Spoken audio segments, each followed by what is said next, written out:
ಕೊಲೆ ಕೇಸ್ನಲ್ಲಿ ಪರಪ್ಪನ ಪಂಜರದಲ್ಲಿರುವಂತಹ ಚಾಲೆಂಜಿಂಗ್ ಸ್ಟಾರ್ಗೆ ಚಳಿಯ ಸವಾಲು ಎದುರಾಗಿದೆ. ಜೈಲಿನಲ್ಲಿ ವಿಪರೀತ ಚಳಿಯಿಂದ ದಾಸನಿಗೆ ರಾತ್ರಿ ಪೂರ ನಿದ್ದೆ ಬರ್ತಿಲ್ವಂತೆ. ಹೀಗಾಗಿ ಕಂಬಳಿ ಕೊಡಿಸಿ ಮಹಾಸ್ವಾಮಿ ಅಂತ ಹೇಳಿ ನ್ಯಾಯಾಧೀಶರ ಮುಂದೆ ಬೇಡಿಕೆ ಇಟ್ಟಿದ್ರು. ದರ್ಶನ್ ಮನವಿಗೆ ಸ್ಪಂದಿಸಿದಂತಹ ಕೋರ್ಟ್ ಕಂಬಳಿ ನೀಡೋಕೆ ಸೂಚನೆಯನ್ನ ಕೊಟ್ಟಿದೆ. ಮತ್ತೊಂದು ಕಡೆ ಜೈಲಿನ ರಾಜಾತಿಥ್ಯ ವಿಡಿಯೋ ವೈರಲ್ ಕೇಸ್ನಲ್ಲಿ ದರ್ಶನ್ ಪತ್ನಿಗೆ ಸಂಕಷ್ಟ ಶುರುವಾಗಿದೆ.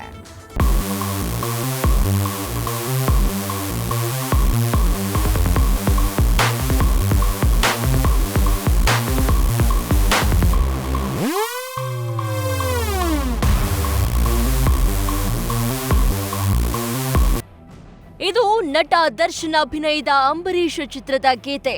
ಚಳಿ ಚಳಿ ಹಾಡಿಗೆ ನಟ ದರ್ಶನ್ ಮೈ ಚಳಿ ಬಿಟ್ಟು ಹೇಗೆ ಕುಣಿದಿದ್ದಾರೆ ನೋಡಿ. ಸಿನಿಮಾ ಲೈಫೇ ಬೇರೆ, ರಿಯಲ್ ಲೈಫೇ ಬೇರೆ ಅನ್ನೋದು ಚಾಲೆಂಜಿಂಗ್ ಸ್ಟಾರ್ಗೆ ಇದೀಗ ನಿಧಾನವಾಗಿ ಅರ್ಥವಾಗ್ತಾ ಇದೆ. ಸದ್ಯ ರೇಣುಕಾಸ್ವಾಮಿ ಕೊಲೆ ಕೇಸ್ನಲ್ಲಿ 2ನೇ ಬಾರಿ ಪರಪ್ಪನ ಅಗ್ರಹಾರ ಜೈಲು ಸೇರಿರುವ ದರ್ಶನ್ಗೆ ಚಳಿ ಅನ್ನೋದು ನಿದ್ದೆಗೆಡಿಸಿದ್ಯಂತೆ. ಚಳಿಗೆ ರಾತ್ರಿಯಿಡೀ ನಿದ್ದೆನೇ ಬರ್ತಾ ಇಲ್ಲ, ಕಂಬಳಿ ಕೊಡಿಸಿ ಅಂತ ಹೊಸ ಬೇಡಿಕೆ ಇಟ್ಟಿದ್ದ ದಾಸನಿಗೆ ಹೈಕೋರ್ಟ್ ಗುಡ್ ನ್ಯೂಸ್ ಕೊಟ್ಟಿದೆ.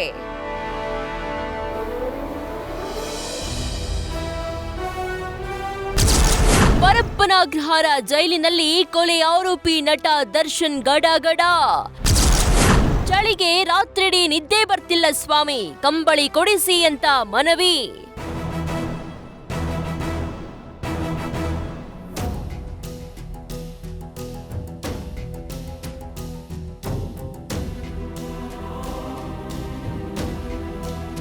ರೇಣುಕಾಸ್ವಾಮಿ ಕೊಲೆ ಕೇಸ್ನಲ್ಲಿ ದರ್ಶನ್ 2ನೇ ಆರೋಪಿಯಾಗಿ ಜೈಲು ಸೇರಿದ್ದಾರೆ. ಸದ್ಯಕ್ಕೀಗ ಈ ಕೇಸ್ಗೆ ಸಂಬಂಧಿಸಿದಂತೆ ಚಾರ್ಜ್ ಫ್ರೇಮ್ ಮಾಡಲಾಗಿದ್ದು ಇನ್ನೇನು ಟ್ರಯಲ್ ಶುರುವಾಗಬೇಕಿದೆ. ಅದಕ್ಕೂ ಬೆಂಗಳೂರಿನ ಸೆಷನ್ಸ್ ಕೋರ್ಟ್ನಲ್ಲಿ ಇವತ್ತು ರೇಣುಕಾಸ್ವಾಮಿ ಪ್ರಕರಣದ ವಿಚಾರಣೆ ನಡೆಯಿತು. ಪವಿತ್ರ ಗೌಡ, ನಟ ದರ್ಶನ್ ಸೇರಿದಂತೆ ಪರಪ್ಪನ ಅಗ್ರಹಾರ ಜೈಲಿನಲ್ಲಿರುವ ಆರೋಪಿಗಳು ವಿಡಿಯೋ ಕಾನ್ಫರೆನ್ಸ್ ಮೂಲಕ ನ್ಯಾಯಾಧೀಶರ ಮುಂದೆ ಹಾಜರಾಗಿದ್ರು. ಈ ವೇಳೆ ನಟ ದರ್ಶನ್ ಬ್ಲೂ ಟಿ ಶರ್ಟ್ ಮತ್ತು ಕಪ್ಪು ಟ್ರ್ಯಾಕ್ ಪ್ಯಾಂಟ್ ಧರಿಸಿ ಹಾಜರಾಗಿದ್ರು.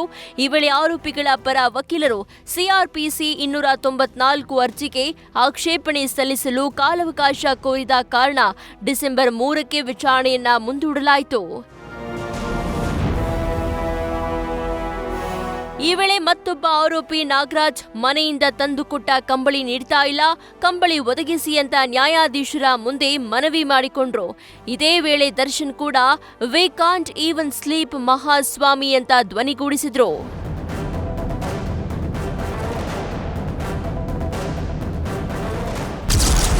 ಜೈಲಲ್ಲಿ ಭಾರಿ ಚಳಿ ಇದೆ, ನಿದ್ದೆ ಬರ್ತಾ ಇಲ್ಲ. ಚಳಿಯಿಂದ ನಿದ್ದೆ ಬಾರದೆ ಎದ್ದು ಕೂರೋ ಪರಿಸ್ಥಿತಿ ಬಂದಿದೆ.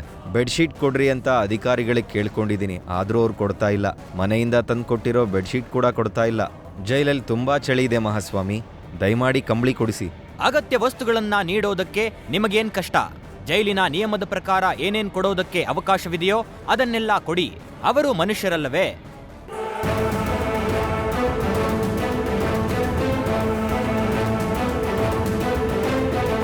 ಹೀಗೆ ಕೊಲೆ ಆರೋಪಿ ನಟ ದರ್ಶನ್ ಮನವಿಗೆ ಸ್ಪಂದಿಸಿದ ನ್ಯಾಯಾಧೀಶರು ಜೈಲು ಅಧಿಕಾರಿಗಳಿಗೆ ಸೂಚನೆ ನೀಡಿ ಡಿಸೆಂಬರ್ 3ಕ್ಕೆ ವಿಚಾರಣೆಯನ್ನ ಮುಂದೂಡಿದ್ರು. ಜೈಲಿನ ರಾಜಾತಿಥ್ಯದ ವಿಡಿಯೋ ವೈರಲ್ ತನಿಖೆ ಚುರುಕು. ಪ್ರಕರಣದಲ್ಲಿ ದರ್ಶನ್ ಪತ್ನಿ ವಿಜಯಲಕ್ಷ್ಮಿ ಹೆಸರು ಥಳುಕು.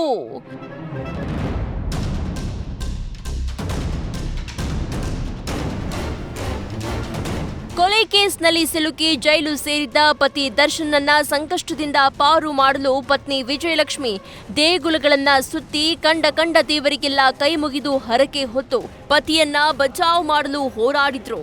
ಆದ್ರೀಗ ದರ್ಶನ್ ಪತ್ನಿ ವಿಜಯಲಕ್ಷ್ಮಿಗೆ ಸಂಕಷ್ಟ ಎದುರಾಗಿದೆ. ಜೈಲಿನಲ್ಲಿ ರಾಜಾತಿಥ್ಯದ ವಿಡಿಯೋ ವೈರಲ್ ಪ್ರಕರಣದ ವಿಚಾರಣೆ ವೇಳೆ ನಟ ಧನ್ವೀರ್ ವಿಡಿಯೋ ಬಗ್ಗೆ ಸತ್ಯವನ್ನ ಬಾಯ್ಬಿಟ್ಟಿದ್ದಾನೆನ್ನಲಾಗಿದ್ದು, ಇದೀಗ ಈ ಕೇಸ್ನಲ್ಲಿ ದರ್ಶನ್ ಧರ್ಮಪತ್ನಿ ವಿಜಯಲಕ್ಷ್ಮಿಯ ಹೆಸರು ಥಳುಕು ಹಾಕಿಕೊಂಡಿದೆ.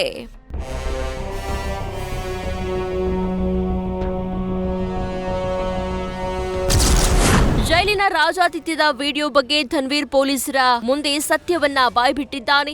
ಆ ವಿಡಿಯೋಗಳು ನನಗೆ ಲಾಯರ್ನಿಂದ ಬಂತು. ನಾವು ಅವುಗಳನ್ನ ವಿಜಯಲಕ್ಷ್ಮಿ ಅವರಿಗೆ ಕಳಿಸಿದ್ದೆ ಅಷ್ಟೇ. ವಿಡಿಯೋ ವೈರಲ್ ಮಾಡಿದ್ದು ನಾನಲ್ಲ, ಹೇಗಾಯ್ತೋ ಗೊತ್ತಿಲ್ಲ ಅಂತ ಹೇಳಿಕೆ ನೀಡಿದ್ದಾನೆ.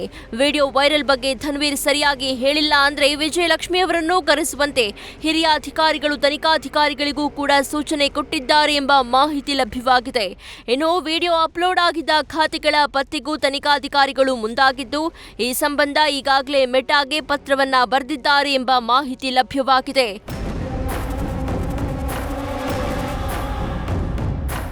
ಒಟ್ಟಾರೆ ಕೊಲೆ ಕೇಸ್ನಲ್ಲಿ ಜೈಲು ಪಾಲಾಗಿರುವ ಪತಿ ದರ್ಶನ್ಗೆ ಸಹಾಯ ಮಾಡಲು ಹೋಗಿ ಪತ್ನಿ ವಿಜಯಲಕ್ಷ್ಮಿಯೇ ಈಗ ಸಂಕಷ್ಟಕ್ಕೆ ಸಿಲುಕಿದ್ರಾ ಎಂಬ ಪ್ರಶ್ನೆ ಮೂಡಿದ್ದು, ದರ್ಶನ್ ಪತ್ನಿಯನ್ನ ಪೊಲೀಸರು ವಿಚಾರಣೆಗೆ ಕರೆಯುವ ಸಾಧ್ಯತೆ ಇದೆ. ಚಂದ್ರಶೇಖರ್ ಜೊತೆ ಸಂದೇಶ್, ನ್ಯೂಸ್ ಫಸ್ಟ್ ಬೆಂಗಳೂರು.